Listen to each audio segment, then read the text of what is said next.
आजचा आपला जो पीवाय स्टुडंट तो आहे मार्च 2019चा. ओके, आता पहा तुम्हाला वाटत असेल फक्त 2 मार्कचा हा क्वेश्चन आहे आपल्याला दिलेला, पण पहा स्टुडंट आपल्याला बोर्ड मध्ये जास्तीत जास्त मार्क जर घ्यायचे असेल तर आपल्याला कोणत्याच मार्काकडे किंवा कमी मार्काकडे दुर्लक्ष करून चालणार नाही. तर आपण हे सॉल्व्ह करणार आहोत. चेक करा, डिस्क्रिमिनंट मेथड मध्ये आपण बघितलं आहे अशा प्रकारचे 4/4 इथं घेतला m 5 आणि किती आहे 3 इक्वल टू किती दिलं आपल्याकडे 22. आणि बघा स्टुडंट आपल्याला कशाची व्हॅल्यू काढायची आहे, m ची व्हॅल्यू इथं काढायची आहे. दिसायला किती लहान दिसते पण तुम्ही कन्फ्युज होऊ शकता. तर डिस्क्रिमिनेशन मेथड नुसार आपण याला क्रॉस मल्टिप्लाय करू. म्हणजेच काय 4 into 3 आणि इथं साइन असते परमनंट मायनसचं आणि इथं काही m into 5. ओके, आणि किती आपल्याकडे 22.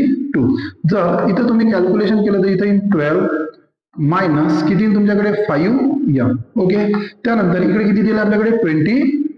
त्यानंतर पहा स्टुडंट हा आता चेक करा, हा प्लस आहे तिकडे गेला तर काही मायनस होईल. म्हणजे तुमच्याकडे राहील 5m इक्वल टू 22 आणि मायनस 12. क्लिअर.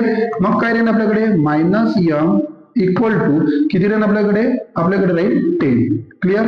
त्यानंतर पहा minus m equal to 10 divided by किती राहील आपले 5. ओके, तर आता पहा मायनस m इक्वल टू तुमचं आन्सर येईल 5 टू 10. तर आपण व्हेरिएबलला मायनसचं साइन देतो, कोणाला देतो, कोइफिशियंट देतो, m इक्वल टू -2. तर पहा स्टुडंट दिवसाला जरी तुम्हाला काय असेल सिंपल वाटत असेल पण थोडं विद्यार्थ्यांना कन्फ्युजन होऊ शकते, की जेणेकरून आपलं कन्फ्युजन वाढायला नको, जास्तीत जास्त मार्क काढणे हाच आपला काय हेतू आहे.